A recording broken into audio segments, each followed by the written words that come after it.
Unit এবং মেজারমেন্টটা dimensionally correct যে একটা ইকুয়েশন, সেই কনসেপ্টটা দিয়ে আমরা একটা প্রবলেম করব। সাপোজ দেওয়া আছে L square equal to A T plus B L minus one. এই ইকুয়েশনটাতে এর ডাইমেনশন কি হবে এবং বি এর ডাইমেনশন কি হবে। যে একটা ইকুয়েশন ডাইমেনশনালি কারেক্ট হতে হবে, নাহলে আমরা ইকুয়াল টু সাইন দিয়ে লিখতে পারবো না। ইকুয়াল টু সাইন আছে মানে কি, লেফট হ্যান্ড সাইডের যে প্যারামিটারটা আছে তার যা ডাইমেনশন, রাইট হ্যান্ড সাইডের প্রত্যেকটা ডাইমেনশন একই হবে। তার মানে এল স্কোয়ার আর এ টি এদের ডাইমেনশন একই হওয়া উচিত, এল স্কোয়ারই হওয়া উচিত এই এটির ডাইমেনশন। তাহলে আমি এর জায়গায় এমন কি বসাবো যার জন্য আমার এর ডাইমেনশন এল স্কোয়ার আসবে, এটির ডাইমেনশন এল স্কোয়ার আসবে। তাহলে তুমি এখান থেকে দেখেই বুঝতে পারছো কি লেখা যায়।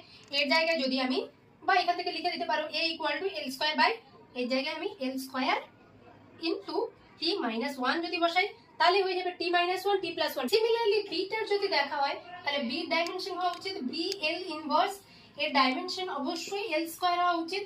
তার মানে কি বি ডাইমেনশন অবশ্যই কি হবে, এল স্কোয়ার ইন্টু এল, তার মানে বেসিক্যালি এল কিউব হওয়া উচিত, তাই তো?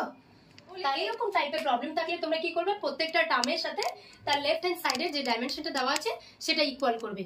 একটা ইকুয়েশন ডাইমেনশনালি অবশ্যই কারেক্ট হতে হবে, মানে লেফট হ্যান্ড সাইডে প্যারামিটারের dimension must be equal to right hand সাইডের প্যারামিটারগুলোর ডাইমেনশন। তো এই কনসেপ্টটা ইউজ করে তোমরা এরকম টাইপসের প্রবলেম থাকলে ইজিলি সলভ করে দিতে পারবে।